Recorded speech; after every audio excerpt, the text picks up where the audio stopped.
ako sa talyer. Papacheck ko yung nagasgasan ko sa bumper, sa right lower part ng bumper nitong sasakyan.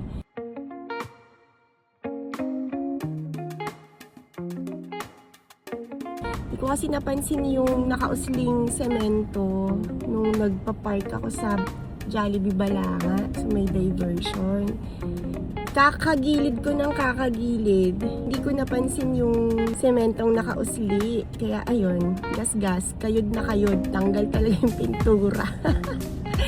Ay nako, titingnan ko kung magkano aabutin kapag pinapaint ko siya. Ang pangit kasi kapag may gas-gas yung sasakyan tapos gagamitin, ayoko pa naman ng ganon.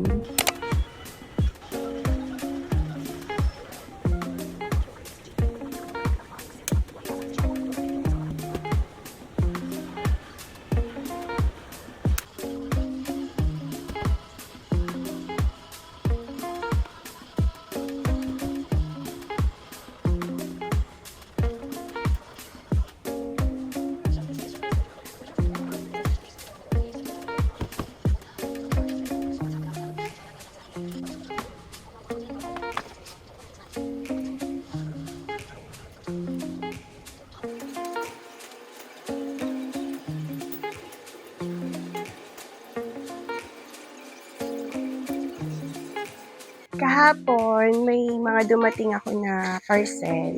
Mga anik-anik lang naman. Gusto ko lang i-share kung ano-ano yung mga binibili kong mga anik-anik kapag umu-order ako sa Shopee.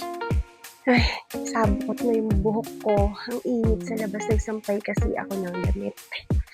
Ngayon natin ito.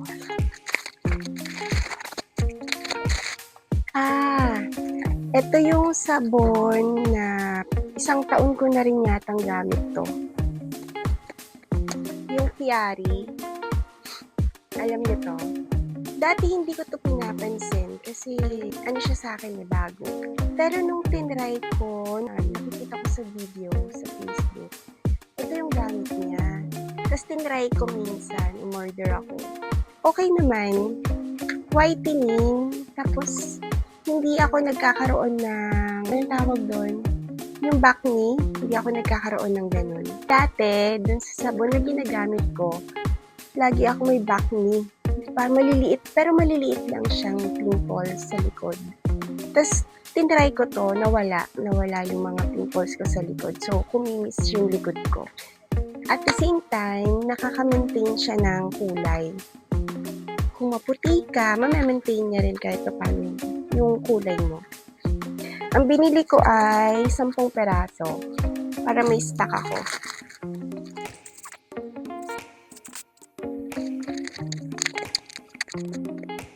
Yung mga USB cord, Type-C.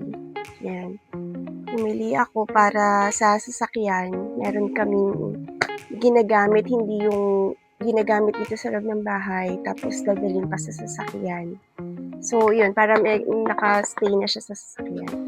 Sa Anchor ako namimili, kahit yung adapter ng charger, cord, power bank sa Anchor. Mas okay daw kasi sa Anchor kapag ang telepono mo ay iPhone. Mas less ang pagka-damage ng baterya.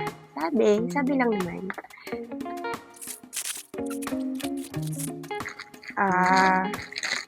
Phone holder. Phone holder na kiniklip. Dami-dami ko ng ganitong mga phone holder, iba't ibang klase. Try ako ng try hanggang sa makakita ako ng gusto ko talaga. Yung okay para sa akin. Ito naman, binili ko to sa Shopee, sa flagship ng SNR. Flagship store ng SNR. Ito, Scrub Mommy. Ang dami ko kasing nakikitang gumagamit nito. So, medyo pricey kasi siya, kaya hindi ako namimili noon. Pero ngayon gusto ko kasing i-try kung maganda talaga siya na panghugas. Okay, scratch-free, dishwasher safe, versatile smile, deep cleaning. So, yun daw yung gamit niya. Sa isang box, may 4 na peraso na. Ay, bukas. Eto, namili din ako dun sa SNR ng Cetaphil na bar. Kasi wala na yung nabibilan ko sa Shopee na ang mga binibenta niya mga imported goods. Wala na siyang ganito. Mas mura sana doon. Ginagamit ko to sa mukha. Kasi ito lang yung na-try kong sabon na hindi ako nagpipimples, hindi mahapdi yung mukha ko kapag nagsasabon ako. Ayoko ng Cetaphil na liquid, yung parang gel, ayoko nun. Yung hindi bumubula, hindi ko siya bet. Kaya gusto ko yung ganitong cleansing bar. Ito lang yung ginagamit ko. Tsaka, namili ako ng Himalayan pink salt. Sa asin kasi, ewan ko, mas gusto ko ng lasa nito. Although, pareho lang din naman ng asin na nabibili natin yung mga Fidel or McCormick. Pareho lang din naman, pero hindi pala. Parang may difference din sa lasa itong Himalayan. May lasa siya. Mas masarap yung pagiging maalat niya. Itong Piari, nabili ko to ng, check ko kung magkano isa. Sa iba kasi medyo mahal eh. Tingnan ko kung magkano yung bili ko ngayon. 88 isa ang bili ko nito. Namimili ako nito dun sa yung pina-follow ko din na gumagamit nito. Dati nag-order lang din siya sa ibang shop. Ngayon, nagtitinda na rin siya nito. Kasi parang silang mag-asawa daw. Ito ang ginagamit na ngayon. So, ang bili ko sa kanya, 88 pesos isa. May fake din daw na nabibiling ganito. Hindi ko lang alam kung anong itsura ng fake, anong difference ng fake sa original. Pero sa akin, ito talaga, isang taon ko na itong ginagamit. Gagawa ako ng tuna omelette. Wala na akong maiisip na mailuto. So, magtutuna omelette na lang kami para ngayon. Gusto naman nila to, tuna omelette.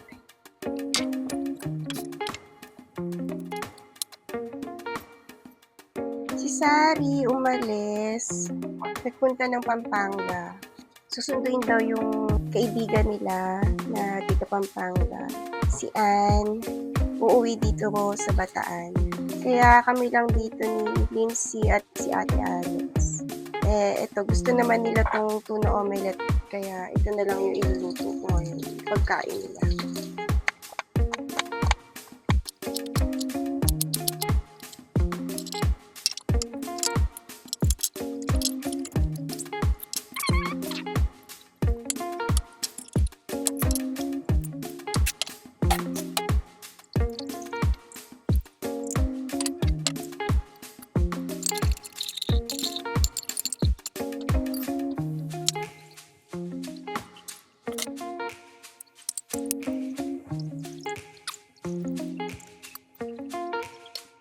Ito, ilalagay ko pa rin tong sabaw na to. Diyan muna siya. Pahinga muna siya dyan. Tapos, dalawang itlog.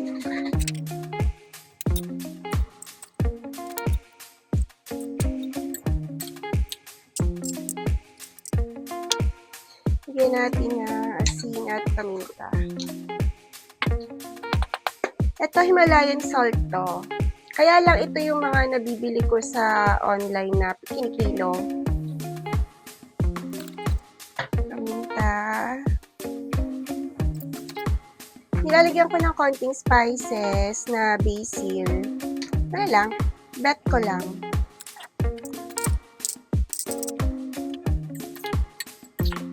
Tapos, cheese. Lagyan ko ng cheese.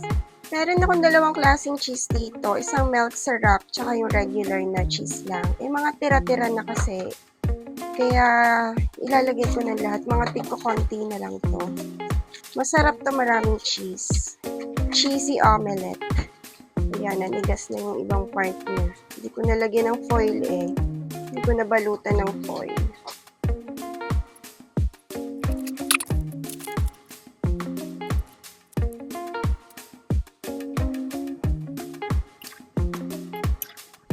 Sama-sama lang sila. Mahalo-halo na sila. Parang kulang yung itlog. Parang dapat 3.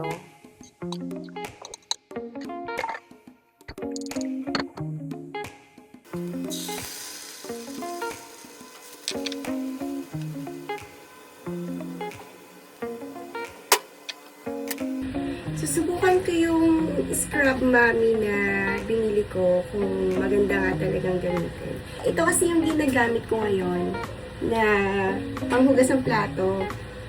Gula-gulanit na siya. So, palitin na kailangan ng palitan. Ano to? Scotch Brite. Ito siya. Ito siya. Scotch Brite talaga yung... Kasi ito hindi rin siya nakakagasgas. Tingnan natin yung scrub mommy kung mas matibay, mas matagal siyang magagamit. At kung mas okay talagang gamitin yun kesa sa ganito. Sabi kasi, ang kiniklaim kasi noon, mas matibay. Mas matagal siyang nagagamit. So, tatapon ko na to. Ang cute to. First time kong gagamit nito. Laging lumalabas sa feeds ko eh.